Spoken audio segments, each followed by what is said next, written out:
कारक प्रकरण।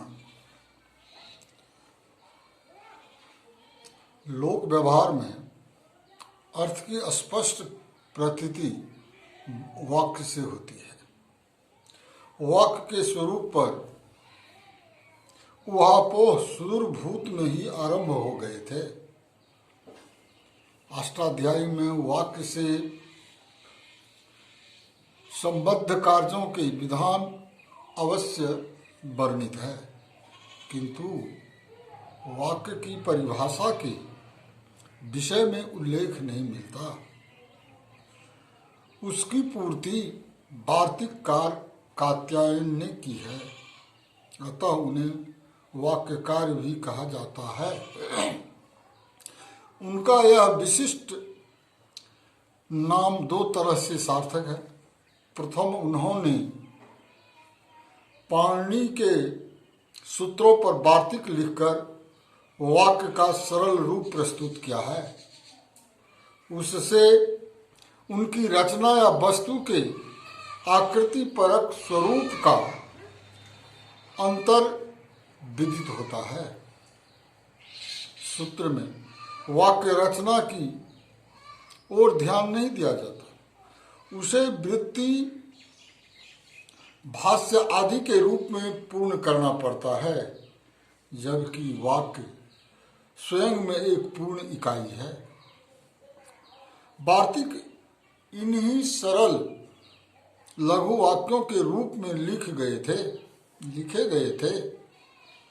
उनमें सूत्रात्मक संक्षेप नहीं था। द्वितीय, वे वाक्यकार के नाम से इस कारण प्रसिद्ध हुए कि उन्होंने सर्वप्रथम वाक्य का लक्षण निर्धारित किया। वार्तिककार ने वाक्य के दो पारिभाषिक लक्षण दिए हैं। उनमें से एक है आख्यातं सव्यय कारक विशेषणं वाक्यम।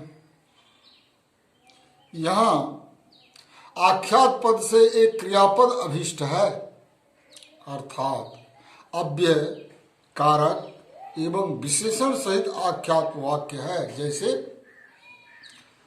अव्यय सहित उच्चैः पठति, कारक सहित ग्रामं गच्छति, क्रिया विशेषण सहित सुष्ठु पचति।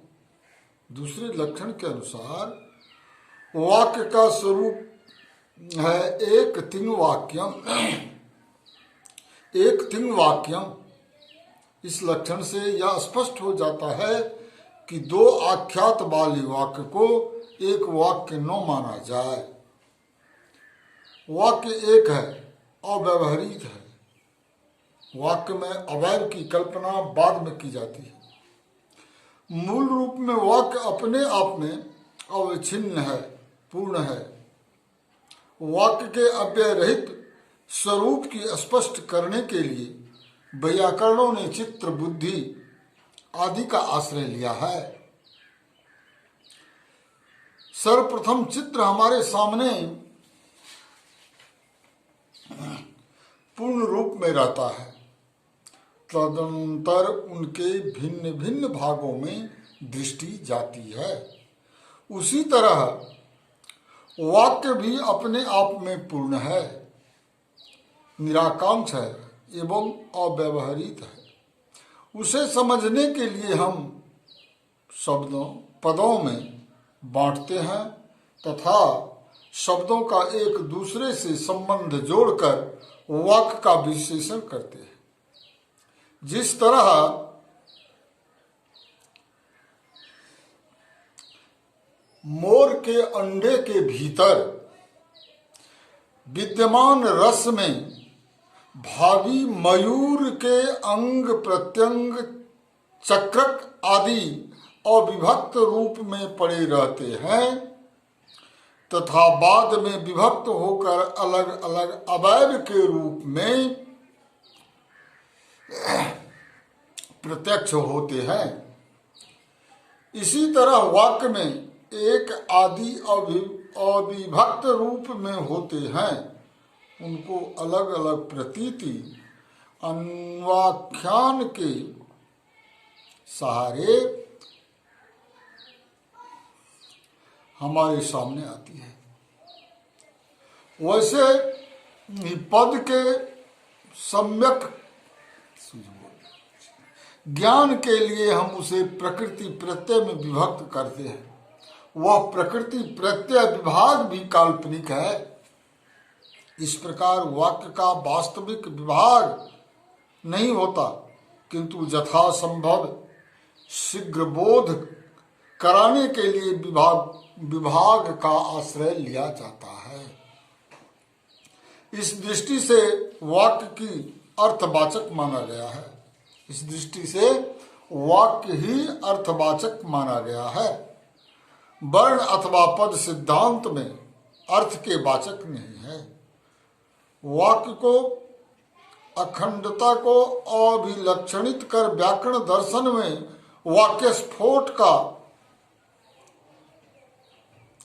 प्राधान्य सर्वविदित है।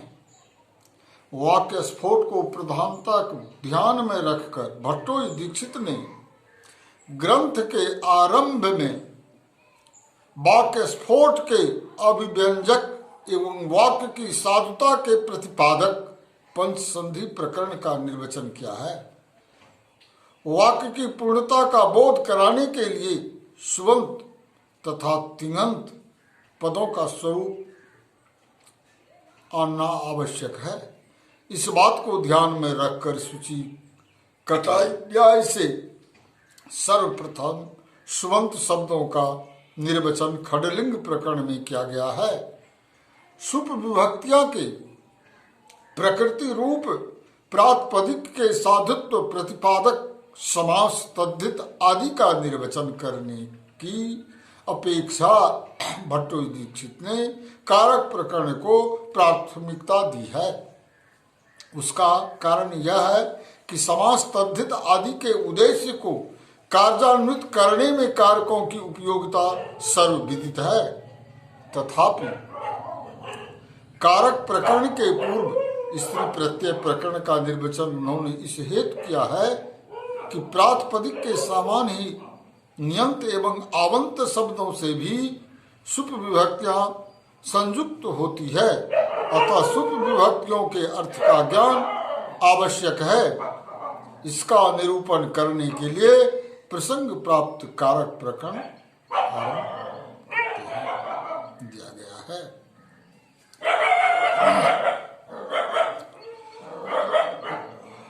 वाक्य विन्यास में तीन बातें प्रमुख है: पदों का परस्पर समन्वय, कारक और पदों का क्रम।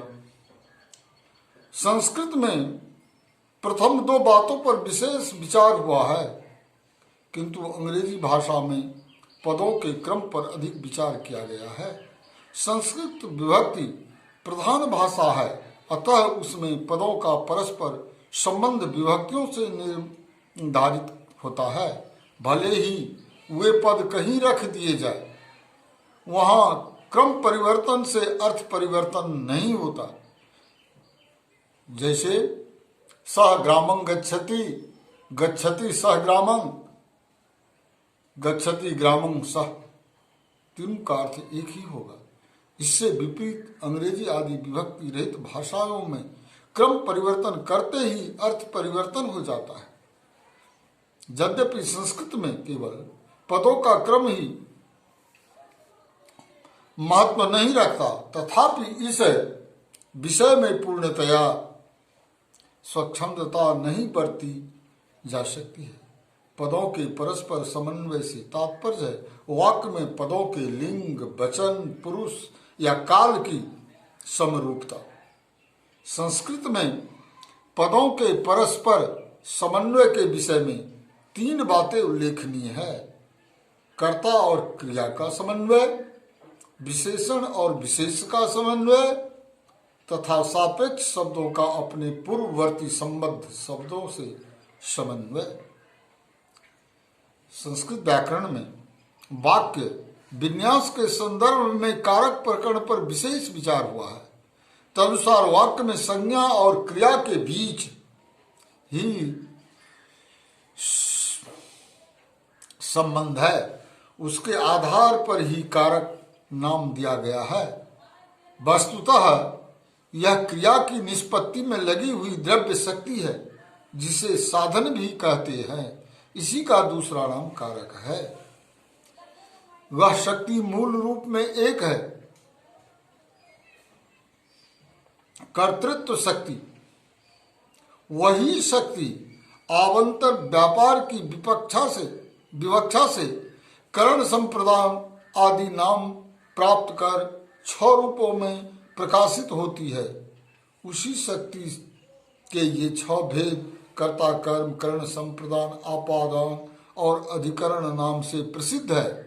कर्ता कर्म च करणं संप्रदानं तथैव च आपादानाधिकरणं इत्याहु कारकाणि खट।